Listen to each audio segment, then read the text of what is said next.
Verdade, o Red Pill é pílula vermelha em inglês, faz referência ao filme Matrix, onde o Morpheus apresenta para o Neo, ó, você quer continuar na Matrix, você usa aqui a pílula azul, que a gente chama de Blue Pill.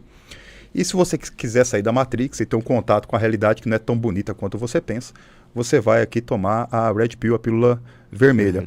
Nos relacionamentos afetivos, né, que é onde a gente mais fala das pílulas, o Blue Pill é aquele cara que a gente pode chamar do cara super emocionado, aquele cara que está tomado pelo amor romântico, aquele cara que entende que no relacionamento com a mulher, ele tem que ser aquele que atravessa os 7 mares, escala as mais altas montanhas. É tomado pelo imaginário da Disney.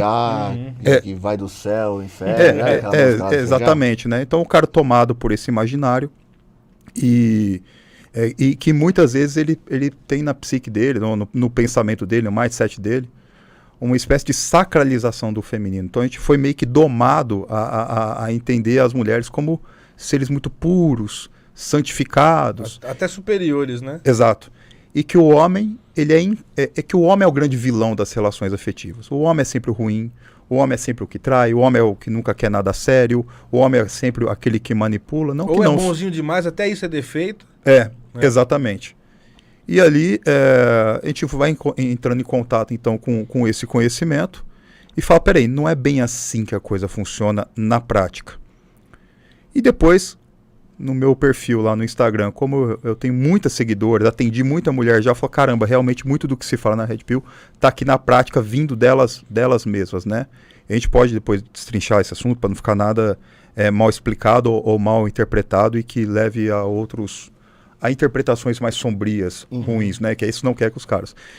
Quando se fala, por exemplo, de white pill, que é pílula branca, é um termo relativamente novo e a gente não deve ficar muito apegado a esse tipo de rótulo, sabe? Sim. É mais assim o que a gente tenta explicar para os caras da white pill? Olha, muitas vezes quando o cara ele toma a pílula vermelha, ele fica revoltado. É assim que a coisa funciona. Fica radical, né? Ele fica radical. Ele entra em guerra contra as mulheres, né? Porque isso reverbera muito forte nele por questões ainda mais profundas que depois a gente pode abordar. A White, eu acho que é aquele cara que superou essa raiva, mas ele sabe como é que a coisa funciona, mas às vezes assim, ele não está em guerra, ele convive bem. É uma parada mais sóbria, o White. É mais madura, mais sóbria. Que digeriu a Red Pill, tá ligado? Exatamente. E ele, como foi o meu caso, eu não parei só no conhecimento da Red Pill. Por exemplo, eu fui estudar outras coisas, como a própria constelação familiar, que faz muita referência às dinâmicas do inconsciente da família, por que eu ajo assim, quais são as minhas dores. Então o cara vai além desse conhecimento, ele tem um conhecimento um pouco mais sóbrio mesmo, né? Um pouco mais profundo, por exemplo. Então, é esse cara que entrou num processo de amadurecimento, em que ele não tem mais tantas feridas com relação ali à dinâmica com as mulheres, embora ele já não seja mais um Blue Pill. Embora ele saiba mais ou menos como a coisa funciona. Alguns vão dizer, o cara também tem esse termo Purple Pill, que é o cara que mesmo assim quer se relacionar com as mulheres, sabendo que o mar não está muito para peixe atualmente para o homem se relacionar. Mas eu chamaria da White esse cara que acumulou conhecimentos mais profundos e está num lugar meio de, como você disse, eu gostei dessa palavra, de sobriedade. Ele olha-se a coisa de cima num sentimento de maturidade maior. Ele sabe diferenciar, sabe interpretar cada situação. Exato. Sem se deixar levar pela emoção. Racionalmente ele consegue se posicionar. Ser feito de panaca. Exatamente. É um cara que ele, pela maturidade dele, pelo desenvolvimento pessoal dele, ele tem um autodomínio. Isso é muito importante num cara. Sim. Ele ter o autodomínio. Tanto para ele não querer simular uma frieza que na verdade ele não tem, porque ele está ferido, ele tem medo, ele é um mecanismo de defesa, quanto justamente para ele não mergulhar na emoção. E a gente sabe que um homem extremamente tomado pelas emoções é um caminhão sem freio. Não sabe o que vai acontecer, que tipo de reação que ele vai ter, seja para o bem ou seja para o mal.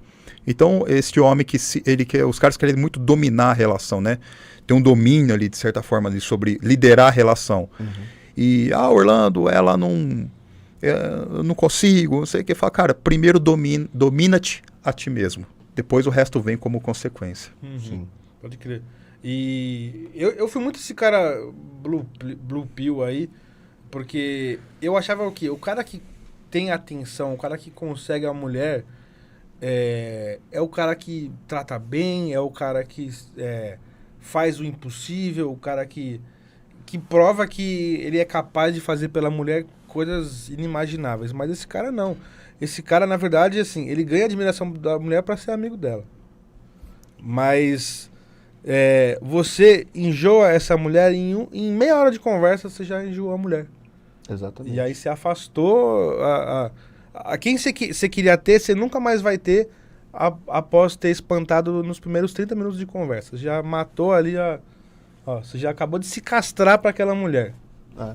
E às vezes a mulher ela até se atrai com... Porque o cara bonzinho, ele no começo ele até é legal. No começo ele é bom, a mulher gosta, fala assim, nossa, olha, ele me trouxe chocolate.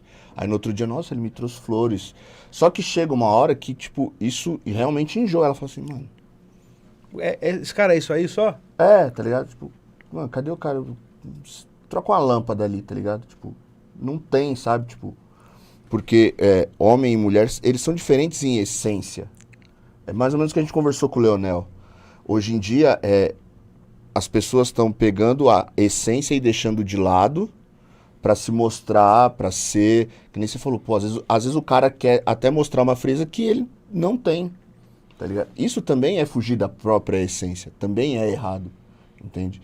Então, dentro lá no Afiando o Machado, que é o curso do Orlando, a gente aprende a ter esse equilíbrio, tá ligado? Essa sobriedade.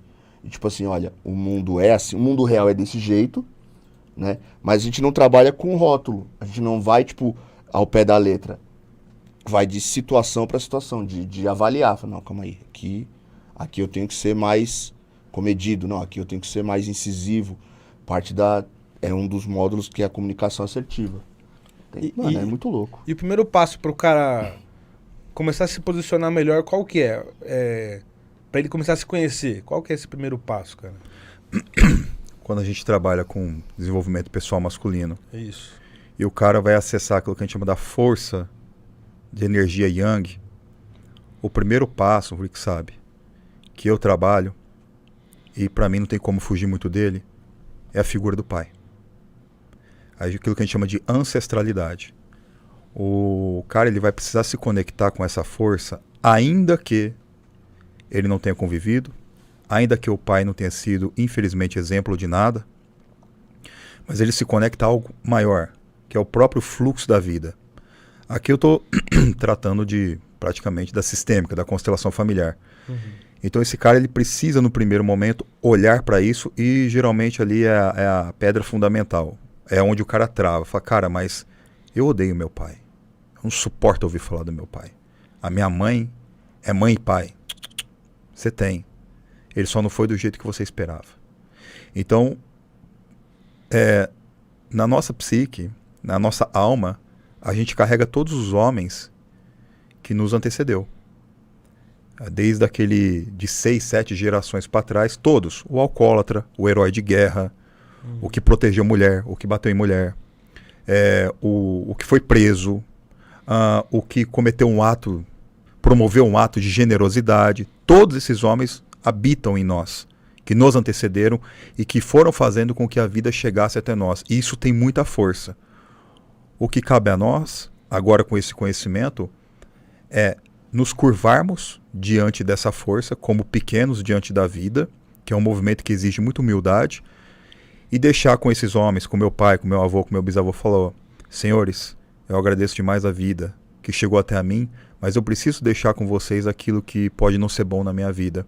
Preciso deixar algumas dores, preciso deixar algumas ações, e o resultado dessas ações com vocês, mas eu fico com essa força. Eu fico com essa força que veio de vocês e que fez com que a vida chegasse até a mim. Os homens hoje eles estão totalmente desconectados da sua ancestralidade por razões sociais, por mudanças nas dinâmicas das relações. E isso faz com que hoje a gente veja homens cada vez mais fracos diante da vida, pouco incisivos diante da vida, apagados diante da vida, porque eles se desconectaram na alma dessa força. A história vai nos mostrar que só homens iniciam homens. Vocês já assistiram o filme 300? Sim, e tem a imagem do Agogê, que ele é tirado da esfera da mãe. E o que a esfera da mãe representa? Amor, aconchego, o lúdico, aquilo que é seguro. E aquele menino é retirado da esfera da mãe, e o filme mostra bem isso, para ele ir para o mundo dos homens. Não é que seja um mundo ruim, mas é o contraponto para formar todo o processo dele de plenitude, que é o mundo da guerra, que é o mundo da batalha, que é o mundo de desbravar. Então, quando o cara ele não acessa mais esse mundo da iniciação, ele fica muitas vezes na esfera do materno, que é uma esfera gostosinha de estar, mas que muitas vezes não te faz explodir para o mundo e deixar um legado. Te estagna, deixa você confortável. Exato. E aí você fica lá parado. Isso aí é uma coisa que... ele falando, eu fui ligando a minha pessoa, cara. Eu fui ligando a mim. Que eu fiquei... Meu pai e minha mãe se separaram e assim, eu nunca tive mágoa de nada. Mas eu fiquei com a minha mãe durante muito tempo. E aí, de repente, eu tenha ficado nessa esfera. E aí você só acorda quando a vida já te deu vários golpes, aí você desmaiou, aí você acorda e fala, caraca, não é assim não, velho. E o pior de tudo é que quando você acorda, você não sabe o caminho, né, mano? Isso que é foda. E aí você fica dando porrada em tudo que é lado, até achar uma parede que quebra, falando, não, é aqui que eu vou. Só que aí você poderia ter feito isso mais rápido, se tivesse o conhecimento, né? Sim. Eu vou dar o meu relato pessoal aqui. A gente chama de missão, né? Dentro do curso são missões que a gente tem. A primeira missão é justamente essa, é reconexão com a masculinidade do pai. Foi o que mais impactou a minha vida ali dentro. As outras foram boas, trouxeram benefícios, óbvio, todas são. Mas aquela primeira missão, eu voltei diferente. Ali eu já voltei diferente. Eu refiz ela várias vezes e eu não conseguia sentir a mesma coisa. Porque aquele primeiro impacto que teve de entender, de resgatar e de trazer isso pra mim, ali mudou a minha vida. Tá ligado? Os caras costumam dizer que fazem a primeira missão e falam, o curso já valeu. Já tá pago aqui, sabe? Porque essa primeira missão que o Rick faz referência é um movimento da constelação familiar de reconexão. É praticamente uma meditação guiada, né? E que eu trabalho muito com elementos simbólicos, o elemento da espada, dos homens que vieram antes e tudo. Cara, isso tem uma força brutal. Tem cara que já me relatou que fez essa missão e ficou 2 dias sem dormir, porque o cara não conseguia parar de produzir, de trabalhar, ele tava elétrico, é muito forte. Eu falei, brother, o corpo precisa do descanso. Se permita descansar e depois você retoma aí. Ele falou, cara, eu tô me sentindo muito bem, parece que eu tô voando baixo. E sem ter usado droga, sem nada, sabe? É só com essa reconexão dessa força, porque é muito poderoso. Eu, na minha vida, eu gostaria que todo homem tivesse contato com isso, porque literalmente pode mudar a vida de um cara. Pô, muito legal, porque a gente fala muito sobre relacionamento, de mulher, não sei o quê, e o amor romântico. Só que esse lance muda a vida do cara por completo, no trabalho principalmente, mais de repente do que no amor. Sim, em todas as esferas. Há um autor, salvo engano é o Robert Bly, que escreveu o livro João de Ferro. Ele disse que aproximando-se da segunda metade da vida de um homem, ele começa a surgir no peito dele essa necessidade de fazer essa reconexão. E é justamente quando o cara está enfrentando desordem nas relações afetivas, parece que a vida profissional poderia estar muito melhor, mas não alavancou. Então, justamente quando ele começa a olhar para isso, tomar esse pai, colocar as coisas em ordem dentro dele, e repito, ainda que o pai não tenha sido aquilo que a gente esperou, porque geralmente não é, depois a gente pode falar sobre isso, aí esse cara, ele explode uma força dentro dele, e essa força de decisão, de ir, de fazer a coisa acontecer, que é literalmente a força de ir para a guerra, é evidente que isso se reflete nas áreas da vida. Por exemplo, quando eu vou receber um cara dentro de um programa meu, seja do Afiando Machado ou seja do Conduta Masculina, ele quer muitas vezes se acertar com a namorada, com a esposa, ele quer se dar bem, mas depois ele fala, cara, o buraco é muito mais embaixo. Aí ele vai passar a entender algo que eu bato na tecla todos os dias com o cara. O vetor do homem, a missão do homem está no mundo, não está em centralizar afeto na mulher. Uma boa companheira, e eu falo isso porque eu sou casado com uma boa companheira, com uma boa mulher, ela é uma consequência daquilo que você está fazendo na vida. E não pode ser o seu objetivo central, porque senão você se torna um cara tomador de afeto. Um cara que busca nos braços da mulher um acolhimento, a continuidade muitas vezes do carinho da mãe. E não, nesse lugar a mulher enjoa te dá um pé. A mulher ela quer ver o homem, por mais que talvez ela diga que não, indo para uma missão. A gente costuma usar a seguinte história. Novamente o filme 300. O filme 300 é muito simbólico. Vocês lembram quando o Leônidas ele vai com os 300 se movimentar em direção às tropas persas?